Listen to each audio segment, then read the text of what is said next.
All right. Recording. Recording? Yes. Hi, ladies. Hi. Hello. I'm so glad I found you guys. I know, we're so Likewise. happy to connect with you too.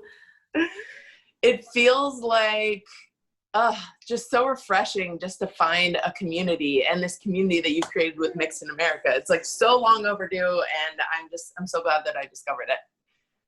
Same. It feels good to have community and to be building sisterhood. I think one of the big wounds that mixed people experience is, where do I go when I want to feel heard and understood? Where do I go without triggering others or threatening others, or people thinking that I'm trying to dim their light by talking about my issues? And Yeah. it's so important that we have a safe space to talk about our, very unique experience as mixed race people.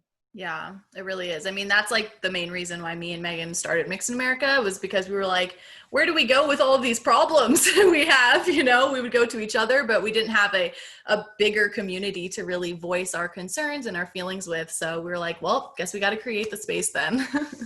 And it's right. even more necessary. It's so necessary now, I think, as we're having this conversation and this national reckoning around issues of race. It's just so important to have a gathering space for all of us who have some overlapping experiences, but also a lot of unique experiences too when it comes to processing our mixed race identity. And I'm sure that's true of the three of us too, right? So I'm curious, Jasmine, when did you first start to become aware of your mixed race identity and that was something that set you apart? Yeah, I had a few like aha moments, I'd say, throughout my life. I remember when I realized that I was Black. That was a realization that I had because my mom's white. So I think I had always, when your mom's your first example of woman, you think, I'm like my mom. So yeah. I think in my little, 5-year-old brain, I was like, I look like my mom. I'm my mom, right? And then I remember one time in school, there was like a new kid in class, and he was a Black kid, and everyone automatically like grouped us together. They were like, oh, you guys are friends, you guys should date. And I was like, what? I was like, why are you guys? And I was like, oh, I'm brown. Like that aha moment. But I still didn't have that moment of like, I'm mixed. It was just like, I just was like, oh, okay, I'm Black. And then I almost really didn't have like the words for being multiracial and really having the full awareness of my mixedness until early adulthood, honestly, until college, really, when I was like, okay, so I've been identifying as Black, but I'm more than Black. Yeah, it's a process, right? It's a long journey.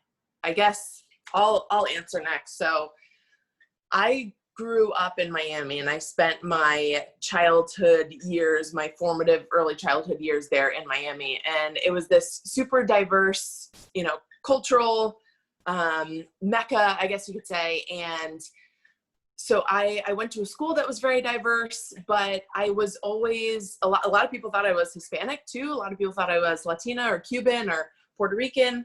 And I think the first people that made me aware of my race were actually other Black children, because they pointed out, the way that I spoke sounded different, or my dad was white and that was different to them. And kids obviously don't have a filter. So sometimes the way that they say things can be hurtful, and they can kind of stick, and they can cause these wounds that stay for a long time. So that has stuck with me. I've always felt like a little bit alienated, to be honest, from the Black community, and like I didn't fit in.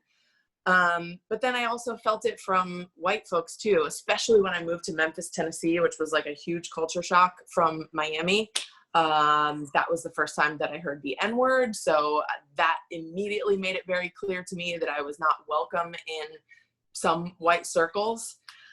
So I think, like you, Jasmine, when I got to college, I kind of was like, you know what? I don't feel like I fit in over here. I don't feel like I fit in over there. So I guess my only choice is to be wholly in the middle and just ground myself there.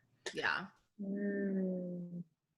I think it's like I always knew that I was different, but I didn't know why. Like I didn't have the words for it. I always felt like for some reason I don't feel like I don't fully fit in here and I don't fully fit in here, but I never explored it, you know, as a kid, and I didn't have the words for it. So really, yeah, it wasn't until that like early 20s when I was like, oh, it's because I'm mixed. But Megan, I'm interested to hear your first mixed experience. There's been a lot. I think the one that's coming to mind is when I was in first grade, and one of my little friends told me I was adopted. And I was like, I'm not adopted. Like, my mom would have told me that. I've never been told I was adopted. In fact, I remember her telling me about my birth. What do you mean? And I was like, I'm not. And she was like, yeah, you are. Like, you are adopted. And she was saying it with such conviction. So I, marched my behind home. And I was like, Mom, you didn't tell me that I was adopted. What the heck? And she was like, you're not adopted. You came from me. And trust me, I know. Trust and believe. Yeah. And she did this really beautiful thing, which I know, Jazz, I've told you about before, but it really stuck out to me. And I love telling this story, especially to other parents who maybe their skin coloring is different than their child's. My mom undressed and I undressed as well.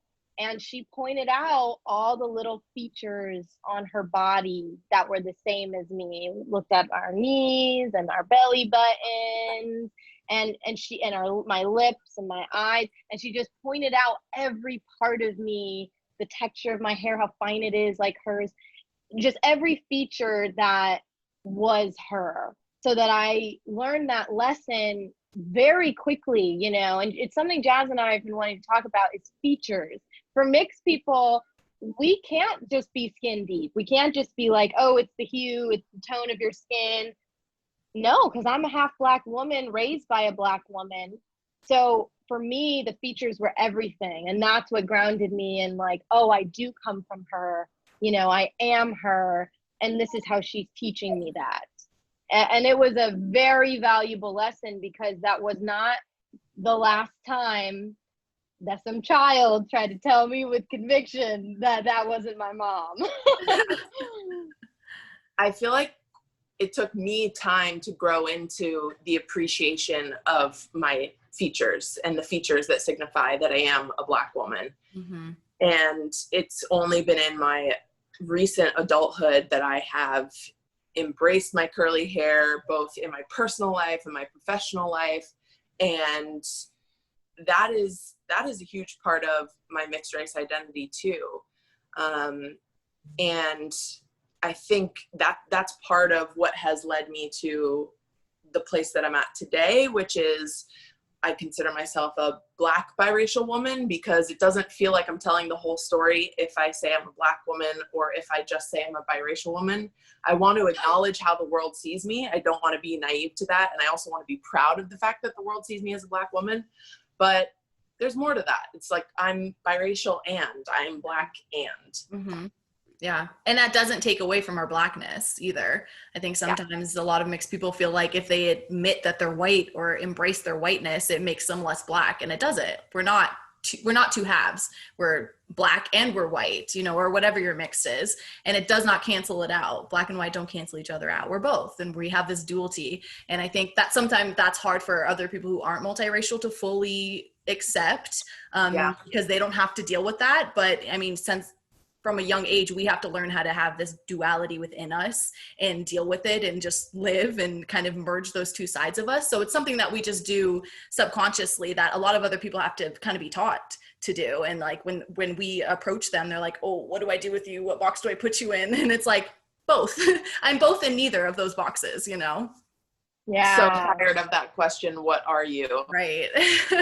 I'm a human being, just like you. Yeah. I'm not a object in a zoo or a museum. Like, just right. How about you ask, who am I? Not what am I? Get to know me. Yeah. The labels is something society is built on treating people based off of the label that makes them comfortable. I think what I'm learning is how someone else labels me says a lot more about them than it does about me. It says what they do know and what they don't know and what makes them comfortable, and how, you know, their narratives about Black women, their narratives about mixed women, their narratives, you know, and they step to me with all of that. And so I have to be a mighty person to be able to say, like, what you're coming at me with has actually nothing to do with me. It has everything to do with you and your experience. And not that your experience isn't valid, or that you might not have tons of reasons for being triggered by me or confused by me or XYZ by me, but it's not my problem necessarily. Right. It's not my cross to bear, you know. It's like, I am mixed race, I'm a half Black woman, and that's what it is. And you can receive that and, like, ask me appropriate questions at an appropriate time, not the first time you meet me, please. You know, it's just this crazy thing that we just want to be like, what the heck are you? Because I'm not comfortable talking to you unless I know what your race is. Right. Weird. It's a weird thing. Nuance is a strategy for us that we have had to employ as we move through the world. You know, we can't, there's no separating, you know, nuance from the way that we process race and identity. It's just a necessary part. It's like built into who we are as mixed race people. We've been forced to reckon with it. Totally.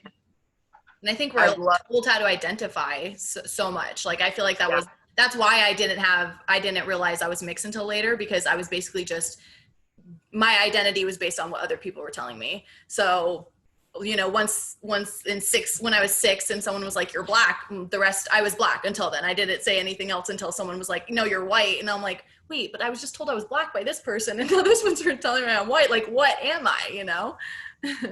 Totally. It's a lot of, like, fending off conflicting messages and mixed messages from society. And that's why it's so important, I think, to have a healthy home environment where our parents can help us process a lot of these emotions and these messages that are coming from society, because it can be super confusing, as you both know.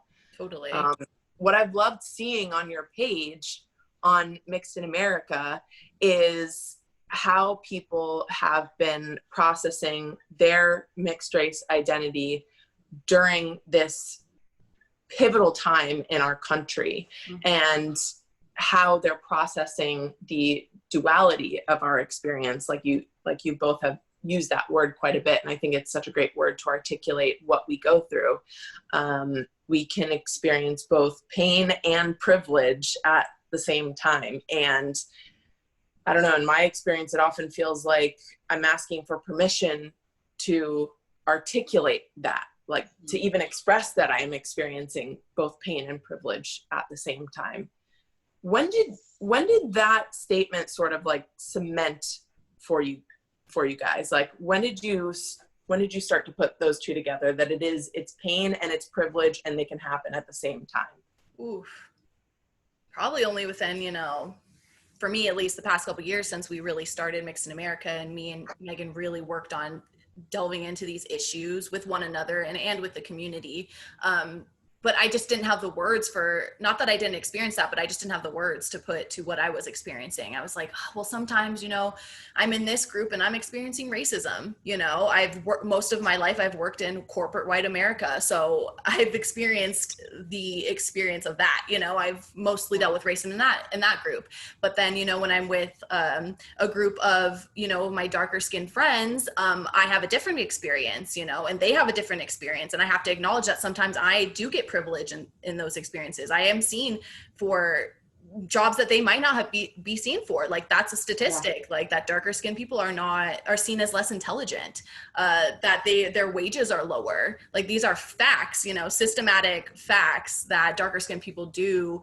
Lighter skinned people do receive privileges. And so that, you know, that experience I never really had words for. So I'll say, like, in the past couple of years, we've really been putting the words to what that is and understanding that both can exist. Because then people really want to make it black and white. We're like, nope, you experience privilege, you experience struggle. And that's just not the case. You know, every human being experiences some version of both.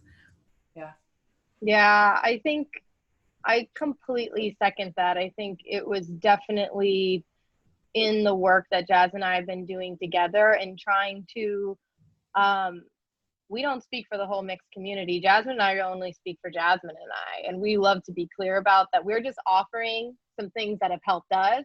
And our biggest goal is to provide community so that mixed people can speak on their own topics for themselves, because we have a lot of white people trying to say what our experiences are, and then, you know, insert minority group here for whatever the person's mix is, trying to also influence what our experience is. And the reality is, we know what our experience is because we're the ones living in a multiracial body. And for me, unless you are living in a multiracial body, you don't get to tell me what I do and do not experience. And I mean, and I say that, you know, very gracefully and with respect to everybody, because that's also, you know, a metric system that I live by. You know, for example, I don't get to speak to a dark monoracial Black woman's experience. Right. I simply don't. I'd better not tell her what she feels, what she doesn't feel, what privileges she doesn't or does or does not get. Like, I just don't get to say that because I'm not existing in her body. I don't know what it feels like for her to get pulled over by a cop, because for me, my personal experience is a little bit different because of the pigmentation. If I don't acknowledge that as privilege and as trickle down of white supremacy, that I benefit from this system sometimes, it is frustrating, because unfortunately there are a lot of mixed people, I think, who are struggling to acknowledge it because they think that acknowledging their privilege negates their pain. And I think if I could say anything on a megaphone, it would be that, like, please believe that both are true, and that one doesn't have to do with the other. Like, both live and exist in us, and nobody could tell me otherwise, because I know that I have opportunities that my mother doesn't. I know it. I've seen it. I watched it happen.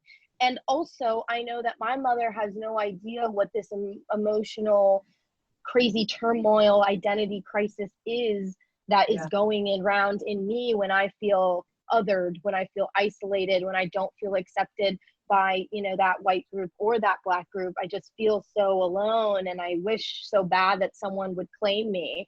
You know, Jazz and I did work with Mental Health of America, and we talked about the racial trauma that specifically mixed people go through. And we said that it kind of feels like a silent scream, because, you know, monoracial marginalized people, if they feel how they are perceived, that's something that they can be like, oh, this thing happened. They can go back to their group and be held. They can go back to their group and be like, I got you. I know what you're talking about. If I go back to, you know, let's say I would have to go back to like my black tribe, because my white tribe wouldn't understand what oppression is, right? But I go back to my exactly. So I go to the people who do understand oppression, that are half of me, right? My Black people. And unfortunately, sometimes me even expressing my pain as a mixed woman triggers them, because they also know that I experience privilege, but let's say they're maybe not as educated about my pain that I experience as a mixed woman. So they're being triggered, and they're not able in that moment perhaps to feel that I actually am in pain, and I'm longing for their to be claimed by them. I'm longing to be understood by them. And when I don't get that, because by the way, I also there's, of course, I do have my Black tribe who does understand this, but just talking about as a child, you know, these feelings of isolation, that feels so confusing, because you're kind of like, but wait a minute, I am the token person of color when I'm around the white people. Yeah. So I actually do know what it's like to experience racism and oppression.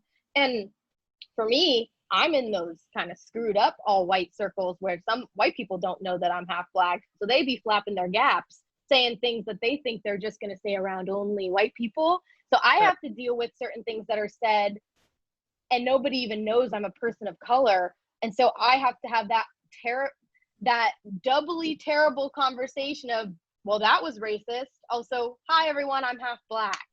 Right. You know, so it's like, I'm not saying my struggle is at all any worse than any monoracial person. What I'm saying is my struggle exists and it's nuanced and it hasn't been talked about yet. So I have to deal with all of the complexity that someone might experience when I voice my full experience. It's been challenging for me to have that conversation or try to express that because I feel as though there's just so much trauma in the monoracial community and the Black community. And I'm so glad that you guys started using that term because I think it's a really great way to articulate and distinguish between the monoracial experience and the duality of a mixed race experience. But I've just found that there's so much trauma in the Black community as a whole that anytime I try to say, you know, my experience has been different, it can sort of come off as I think I'm superior or something. And I do not in the least. It's more so just a longing, Megan, as you expressed, for a community that understands me and understands the uniqueness of being biracial and not really having a place to go, or at least not feeling like you have that sense of belonging. Yeah. And I think for me, I didn't start to realize and acknowledge my privilege as a biracial person until I started to take a closer look at who caused me pain and why. Because the same people who in the news industry and in the media would tell me that my curly hair was unprofessional and not suitable for a TV reporter were the same people who were giving me jobs because I could straighten my hair pretty easily. And because I could come off as a more mainstream Eurocentric news anchor. And I had to take a step back and realize I'm getting opportunities because of this, but I'm also being discriminated because of this, because of my identity. Yeah. And so I think really taking a good look at our pain can be a vehicle to recognize our privilege and vice versa. Totally. Yeah. Yeah. Oh, yeah. That hits, you know, working in corporate America. I had that moment of realization when I was like, I'm the darkest person here. In every single one of my jobs I ever had, I was the darkest person by far, you know, and that's saying something because, you know, I'm on the spectrum. I'm not that dark, you know? Yeah. And so it definitely was them checking that box of like, got a brown person here, but they're not that brown. So love it. And I would straighten my hair too. I would show up to the interview, straighten my hair, and then slowly like work in the curls and be like, now that I have more like tenure here, I can like let it curl out there, let it curl out here. Like did the same thing. Wow. I don't do that anymore. And I don't want to do that anymore. Like, I don't think that we should have to do that. Nope. It's absurd. And we just accepted it for so long. Like, and that's the thing too. Like, there are a lot of white women who have curly hair and yes, I don't want to say kinky, but like, you know, textured hair. And so for us to just be adhering so strictly to this Eurocentric standard of beauty, it's harmful for Black folks, it's harmful for the Latinx folks, it's harmful for mixed race people, it's harmful for people of color, and everyone across the board. We're limiting ourselves. Yeah. And I think I really loved what you said, like acknowledging the pain, or Jasmine might like to use the word wound. Like when you acknowledge that and make space for that, then it can be a vehicle to also unlock the privilege at your own, at your own pace. I do totally see why for mixed people that are repressed, that they hear this word privilege and they think, oh my God, how dare you? You know how, like, do you know how hard it is for me to exist? Like, my parents don't understand my experience. This group doesn't, that group doesn't. And the mixed community up until now, hopefully, hasn't really had the space to talk. So I totally get that it's completely triggering, but I think I almost had an aha moment after hearing you explain, Simone, because my field is the entertainment industry, and like, it's like I have absolutely lived in that weird sweet spot where I'm hired because they get to check that box, but I also know that it's because they think I'm well behaved or something. They think that I'm going to fit in, and that, they can fetishize and objectify my coloredness, the parts of me that are the half Black girl. But I'm white enough to make everybody comfortable, and maybe because of my pigmentation, they think I talk a certain kind of way that might also make people more comfortable. And that is some loaded stuff. Like, that is so confusing to grapple with, but it does mean that I'm getting the job though, right? So I have to acknowledge that in and of itself is privilege. It's just not necessarily privilege that I like.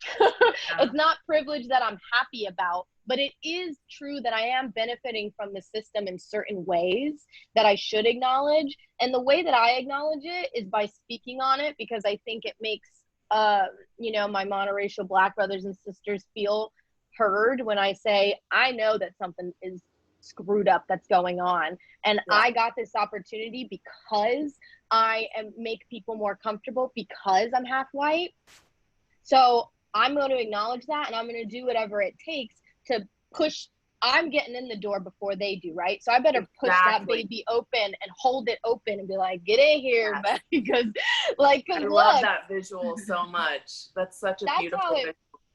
That's how I think of it, because it's like, it doesn't feel like, I also don't want anyone to think it feels good to be in that position. It feels good to get a job that you want. It feels good to get something that you've worked hard for. The difference is I might get the opportunity, and that maybe someone darker than me probably won't. They won't even get the shot no matter how great they are. And so I need to acknowledge that and say, well, what am I going to do about that? I am getting the job.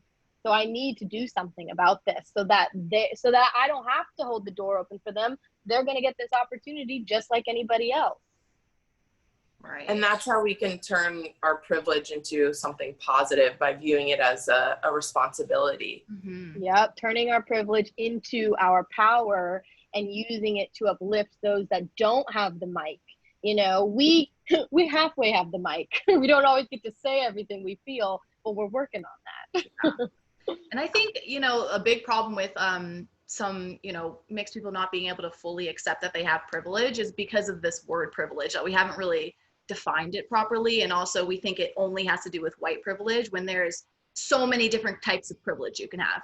It's the same way, a white person, when they're told that they have privilege, and they're like, what? Like, I'm poor, I'm living in I have so much debt, I'm living in a shelter, all of these things. How can you tell me I have privilege? And it's like, you might not have financial privilege, but you can have racial privilege in a system that is designed to benefit white people, So there's these levels of privilege. We have socioeconomic privilege, and what the privilege we're talking about is kind of like shade privilege, where it's not, we don't have race privilege, we have shade privilege. We suffer from racism, but our shade gives us privilege because we're lighter on that spectrum.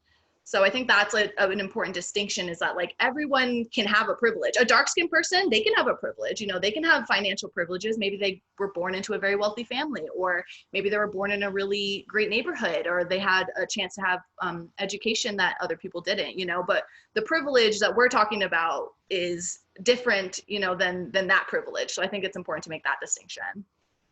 And so unfortunately, I feel like the word has just become politicized. I don't know if that's the right word for it, but it's just people, I think, on one side of the political spectrum will see that word and think, oh, that's attached to, a only one kind of political ideology. They have this knee-jerk reaction to it instead of really taking the time to understand it, dissect it, and realize that yes, it's way more complex than it would seem in the conversations that we're having about privilege, and there are layers to it. Yeah. I think it's also society is really obsessed with just like vilifying people and also deifying people. Yeah. So it's like this pressure to be like, so how do we feel about them? Great person, godly, or freaking terrible, cancel them. It's like, we're actually as a society not very good at having uncomfortable conversations. We're actually not equipped yet and haven't embraced the tools to have a complex conversation and let nuanced things be nuanced. Let hard conversations be hard. Let, talk about the complexities if it's a complex concept. And that's, I think, because when you just say race, everybody's booty hole closes. And everyone actually just needs to release and breathe. Yeah. And say, whew, let's have this conversation and really hear each other. You hear me and I'll hear you, and maybe we'll disagree on some things, but it's not about me saying screw off. It's about you, the person. It's what our concepts, our philosophies aren't matching right now. Yeah. So we have to be able to take a look at that and identify the concept. I feel like right now the world is fighting people, and it's like, we need to look at these ideas, right? Clearly America is built on these systems and these ideas that we haven't taken a little look-see at in a while. And now we're taking a look, and it's like, ooh, and it's awkward because some people have just been existing and thinking it's fine. And they're like, it's a free country, and I just do the best I can do for me, and that's what I do. And there are great human beings that they don't have to think about race and identity and that kind of stuff because they're part of maybe the majority, or maybe they're part of a system that benefits them. So for them to be told, no, actually, you need to take a look at something because it's oppressing tons of people. That's so hard for people to like actually care about, because they're like, well, I've struggled. Life is hard for me too. It's like, yeah, but how do I get you to believe that the system is oppressing some, when it's benefiting you? I think it's exposure. I think the problem is caused by a lack of exposure. It's caused by segregation that still persists, several decades after Jim Crow. And I think people have just existed in their bubbles, and they've associated with people who look like them. And so they haven't really had to reckon with an experience that is different from theirs. I wanted to throw in one last question. It's like a little quick rapid fire question. The reason why I keep looking over here is because a spider had the audacity to make a web to my tripod situation during the course of this Zoom call. And it's freaking me out. And it's just very disrespectful. It wants to be in the conversation too. The audacity. It's like, I have something to say. Can you get it for me, Michael? I'm asking my husband to just grab it really quickly because I have a spider problem. We live in this really pretty, like, lush sort of bungalow where there's like lots of trees around it, but it means lots of spiders. Okay. Thank you. Sorry about that. So my question is, because I think hopefully a lot of our friends will be watching this video, and we probably, all three of us, know what it's like to be the only Black person of color, mixed race person in a circle of friends. What is it that you would like your white friends to understand about your experience and your identity as a mixed race person? And what is something that you would like your Black friends to understand? I think I think I have an answer that's the same for both in that I just want them to understand that every single person's experience, period, is different and unique. So don't, if I'm in my white group, don't sum me up as all mixed people are like this, all Black people are like this, ask me what my experience is, because it's going to be different. Because even every single mixed person's experience, even if they're mixed with the same thing, is going to be different, and that's just the nuance of race. It's the nuance of being human.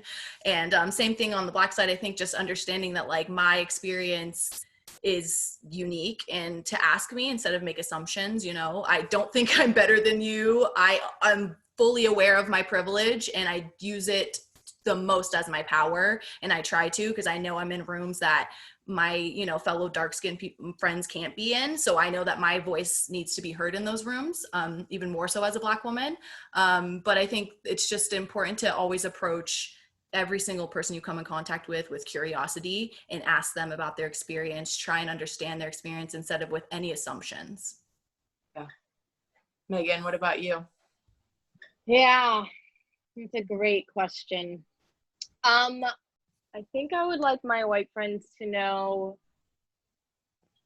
that they need to do so much research, that they need to educate themselves, that they need to diversify their circles, that they need to talk to more people of color. And no, you don't get to just ask your one Black friend or half Black friend their opinion and decide that that's how all people of color think. So this is a journey. This is not a quick fix. This is a mindset alteration, that oppression exists and systematic racism exists. And I want them to not point the finger at other white people that they see. I want them to point the finger at themselves and take a look in the mirror and say, now, how do I contribute to racism? How do I contribute to oppression? Not do I, but how do I? Because you do in some way. And that could be passively through conditioning that's not your fault. Sure, I acknowledge that for sure. But I think, please, please, please don't think that you're not part of the problem. Ask yourself, how can I be part of the solution? And I do that by acknowledging my own ignorance. And by the way, me, Megan, as a half Black woman, I'm doing that too. I'm pointing the finger right here first before I point it out to anybody else. So that's for them. For my Black brothers and sisters, I think for them, the thing I would want them to know is I'm a mixed woman who doesn't see myself above them. My biggest desire from the Black community is to feel claimed and supported. And every time you, in a non-respectful or graceful way, anytime you call me half-breed or light bright or make me super aware of my lightness, 9 times out of 10, that's really basically crippling me and making me feel really unseen, and especially because I wanted to always look like my mom more. So like for me, that is so painful to feel like I'm liking how I might be hurting them, or like, so I think for me, it's like, please no, I don't see myself above at all, because to see myself above you would be to see myself above my mother, which I don't, of course not. And my brother, because I have a half brother who is monoracial Black as well. And so my staples in my life are Black people. I see myself, this is like, we're like-minded, we're one. So for that community, it's like, please claim me, please be interested in the uniqueness that is my perspective. And if you can pause the heat and the triggers that you feel because of my existence, which I get, which I do understand why I trigger monoracial Black people. I totally make space for that as well. But I would love for them to make space for the pain. I think that's what it is. I want Black people to make space for my pain, the way that I make space for my privilege and know that that's real. I would like them to acknowledge my pain. And I feel scared even saying that. right now, It's scary. Yeah. My heart is beating fast as I think about like actually vocalizing these things and hearing people vocalizing. Yeah. I have been talking to, Black women. It's all about Black women for me. That's the big wound. Jazz and I talk about it. Jazz has helped heal me so much. But because my mother's Black, all I want are Black women to know that I love them and to claim me back, Yeah. And so I've been talking a lot to my Black female friends and trying to have these real conversations. And it's been so amazing. Like, people who actually know me don't have these triggers after a certain level. It's actually usually the initial meeting, right? Of like, oh shit, like this mixed bitch, she thinks, her stuff doesn't stink. Like, she thinks this, that, and the other. Yeah.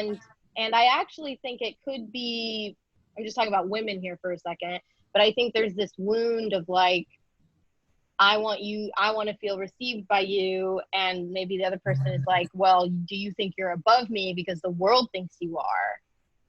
And like, we as women of color, as two women of color, have to like leap over that. And you know what? Screw the system for doing that to us, as if it's not hard enough for us. But I blame the system. I don't blame Black women. I love Black women, and I just want to be claimed more than anything. I'm like a little puppy. No, that makes a lot of sense. What about you, Simone? I'm interested to hear your messages. Yeah, so to my white friends, I would say if I am your only Black friend or your only friend who is a person of color, I would ask you to ask yourself why that is, because that's a really important question. Yeah.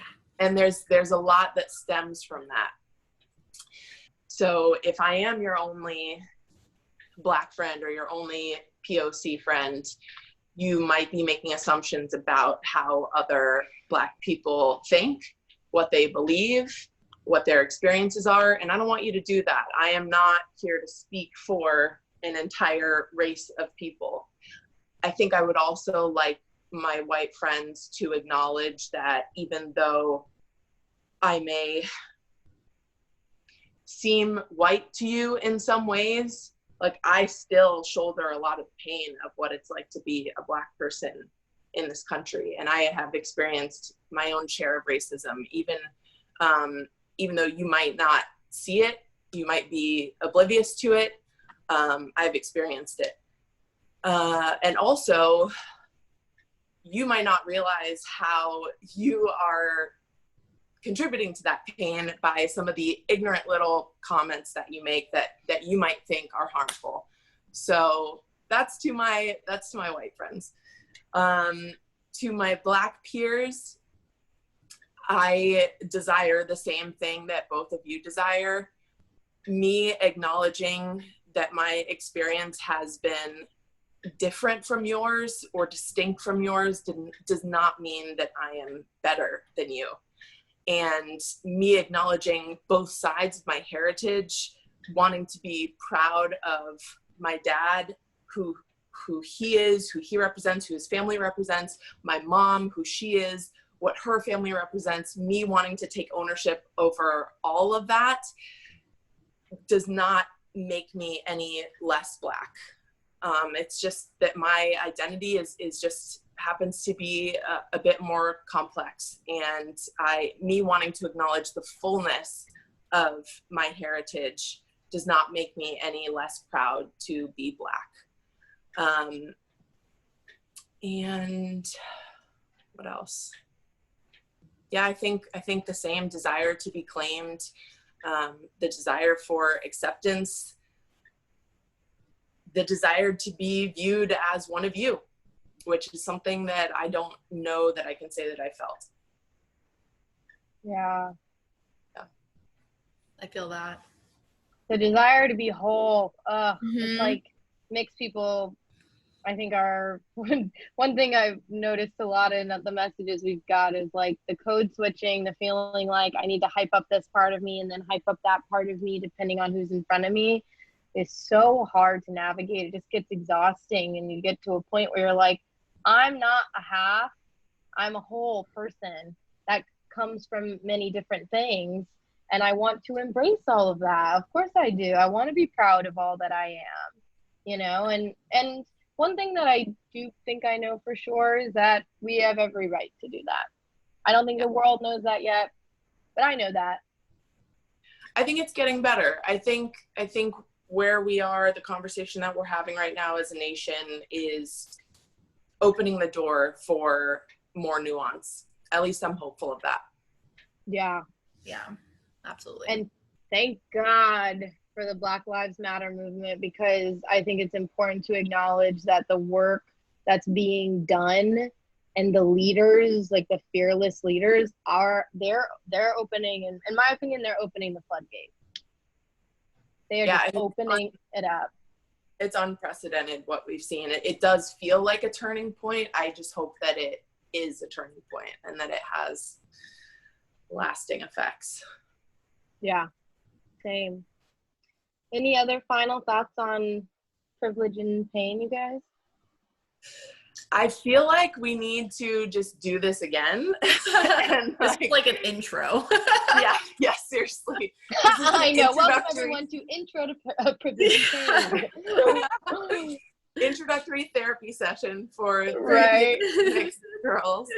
Yeah. But yeah, we'll have to just do this again because there's so much to unpack. Absolutely. I know. I mean, maybe we should end on like a question to both of our followers. Like, what do you guys want to hear the three of us talk about? Like, keep in mind we have 3 different women of different makeups, also 3 different shades. What do you want to hear us talk about? Colorism more? That's something Jazz definitely scratched the surface on, and the big topic to unpack. But any questions that you guys want to hear us talk about? Let's hear it. Great. Cool. So